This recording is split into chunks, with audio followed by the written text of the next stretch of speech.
had Charles Fillmore in it. It had it all. And it was so boring. And I thought to myself, I want this message today to be something to remember me by. And I'm not stupid. I know none of you will remember any profound teaching I've taught, but the jokes in between. And I know that's what I'm being remembered for. That's okay, because the synchronicity of the universe confirmed this week that that's the most important thing to remember me by. Don't you love synchronicity? Often, Facebook pops up pictures, photographs that they call memories from your past. And somehow Facebook knows I'm retiring. Lately, they've been popping up old messages that I've even forgotten I ever gave. And this last week, as I was thinking this message I have is so boring, a message popped up that was all about joy and laughter. And I thought, yeah, that's what I need to talk about today. So I kind of cleaned it up, changed it around a little bit. As I said in meditation, Leon Boyd once said, joy is the most infallible sign of the presence of God. Would you repeat that with me? Joy is the most infallible sign of the presence of God. It's a higher frequency, and I call it a portal to the kingdom of God consciousness. I know it sounds crazy. We think we should be on our knees praying and doing things. It's joy that brings us to that higher state of being. Now, the message that it reminded me of on Facebook this week was an old message I had done when we were studying the book Dying to Be Me by Anita Morjani. And she's the one who had almost the same miraculous healing I did, only she remembers her experience on the other side. Me, I was so high on morphine, I don't remember any of it, except a little bit here and there, what people have told me. But I love going back and being reminded what she brought back from the other side. The most important things that we need to live by. And they're not what you'd think. The first thing she talked about was live your authentic life. Be true to yourself, not what other people say you should do or be. Be authentic, and I think most of us here know we're safe enough to do that, at least together with each other here. And then she went on to say the second one is to let go of self-judgment and love yourself. Anybody here get into self-judgment? Critical of yourself now and then? We got to let go of that today. Love yourself. But the third thing is what we're going to talk about the most today. And she said it's the most important thing she brought back from the other side. And that is that we take this life way too seriously. And that we're supposed to be having fun here and laughing. And we forget that sometimes when we take the craziness of all this. Remember, we're just dreaming a dream. And we're taking it far too seriously, so we're supposed to have fun and laugh. And as I wondered this week, well, is this true? Is this the right thing? It kept being reconfirmed to me. We watched Gaia once in a while, Regina Meredith. Anybody watched the Regina Meredith interviews? And she was interviewing a First Nations man, and I forget his name, but he too said, we're just supposed to be laughing. He confirmed it for me. And then I thought, well, I better go to Charles Fillmore to see what he says. And he said, life for every person should be a journey of jubilance. My God, I don't even use that word. Anybody here do jubilance like that? Our life is supposed to be a journey of jubilance. And this is proof that Jesus told crazy jokes too. This is proof. He said, I have told you these things so that my joy may be in you, and your joy may be complete. He said, I have told you these things so that my joy may be in you, and your joy may be complete. Be in this world, but not of it. Come up to that higher realm of joy. Now, what stands in the way? Why don't we do this? It's fun. Why don't we do this? Well, I think, first of all, we take everything in this world way too seriously. We think it's actually real, and we just take it too seriously. And I think sometimes we feel guilty. People are suffering in the world right now. How can we laugh and have fun? Or I'm grieving, I lost someone. How can I smile and have fun when I'm grieving? Or I'm not worthy, I don't deserve it. Now, I've had pain too, believe me, I'm feeling. I've had pain too in my life, but joy is not a human condition. It's a divine state of being. Joy is of God, not a human condition, but a divine state of being. Let's repeat that together. Joy is of, not, how do we do this?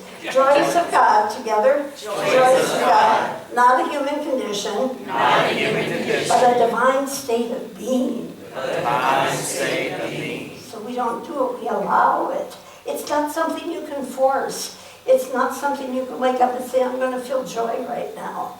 It's something that wells up inside of us when we least expect it. Now, what we really should be doing in life is watching old Marx Brothers movies. Now, I can tell you're far too young to know who the Marx Brothers were.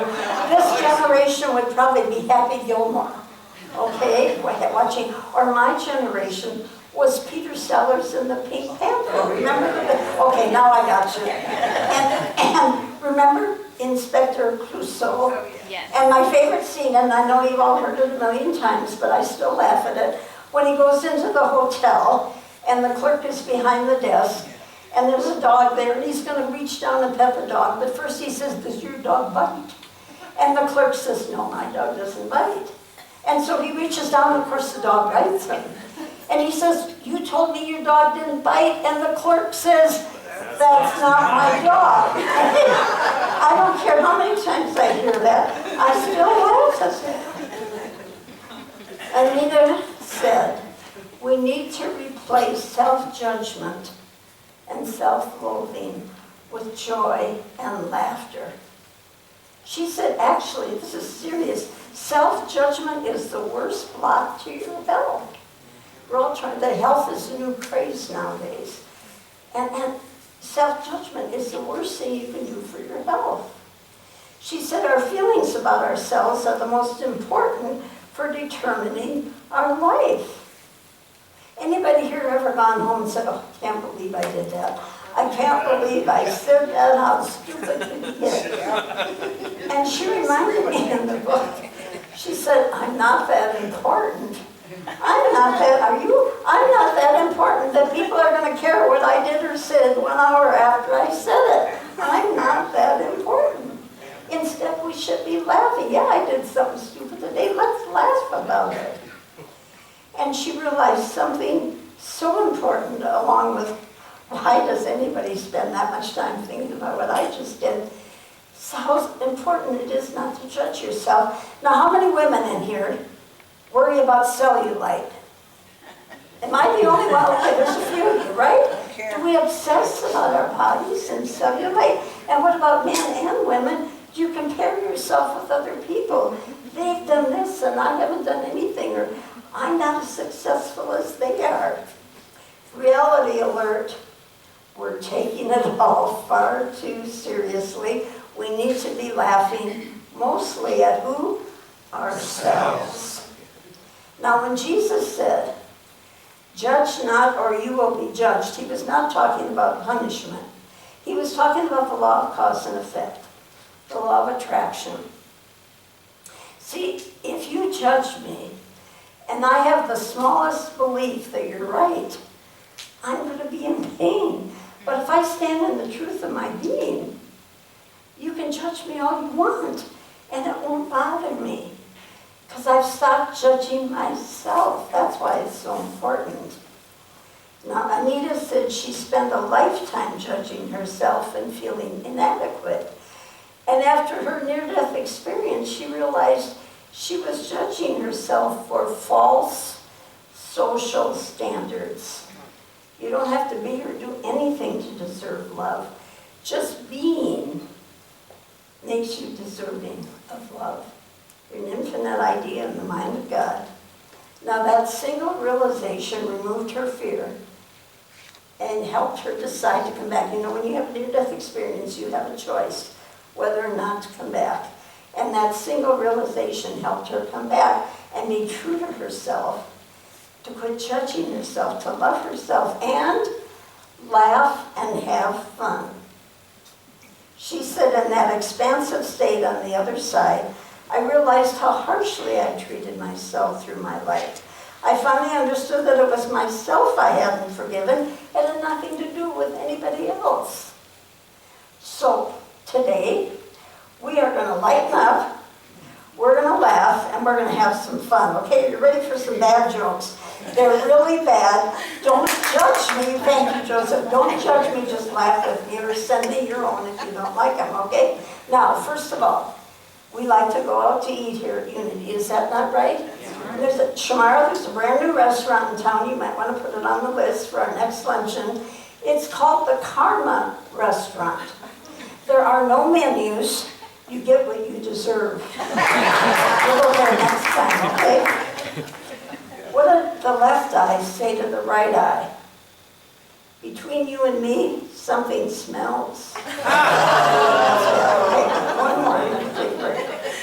You know how all the jokes start with, why did the chicken cross the road?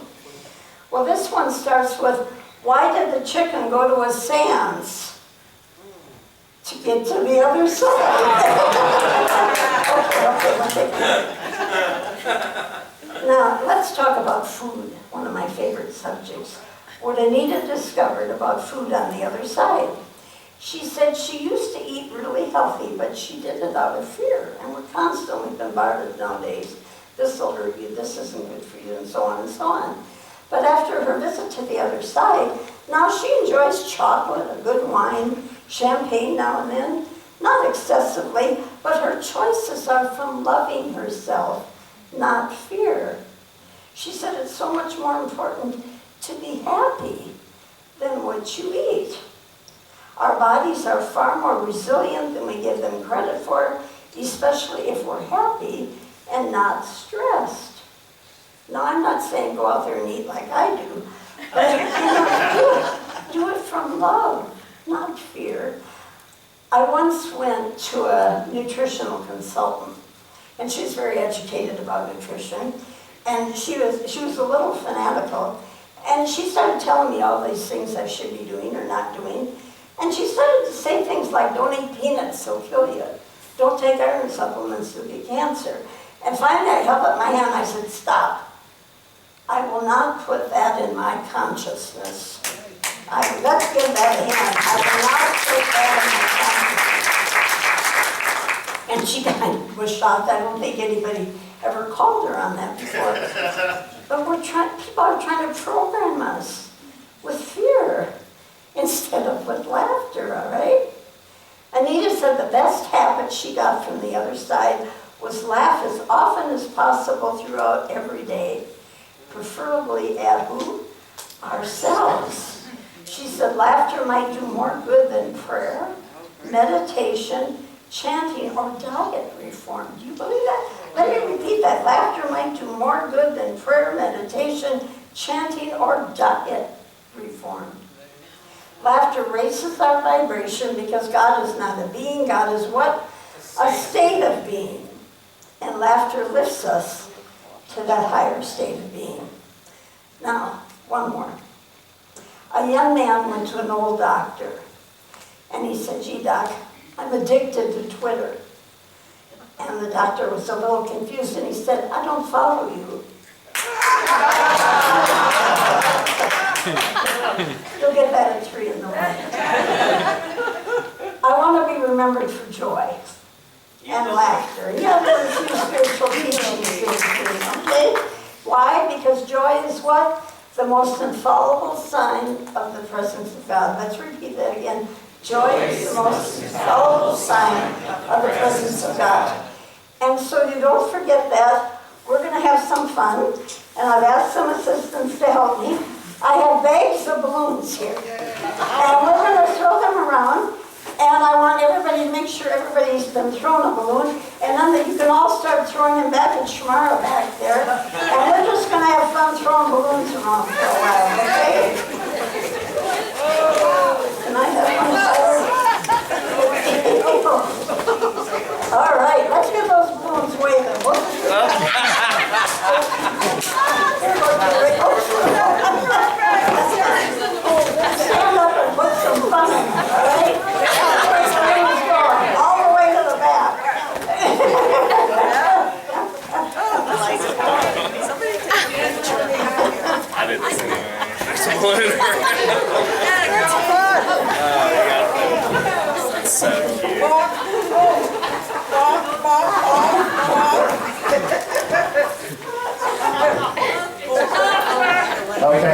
Anne Marie wanted me to read this this verse from the Christian scriptures. And I didn't know it was going to be in the daily room today. It's from Isaiah 55:12. For today you shall go out with joy and be led forth with peace. The mountains and the hills shall break forth before you into singing, and all the trees of the field shall clap their hands. Can we give Anne Marie a round of applause? I know she doesn't like it. Thank you so much, Anne Marie. We love you so much.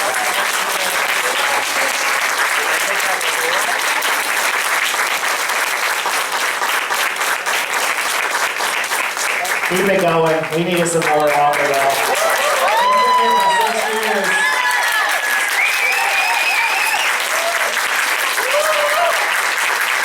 And can we do our community blessing, please? We love you, we bless you, we appreciate you, and we behold love, God, health, abundance, joy. Every aspect of God is in and through you now, Anne Marie. Amen. And Michael, wherever he is. He's right here. We love you, Anne Marie. Can we say we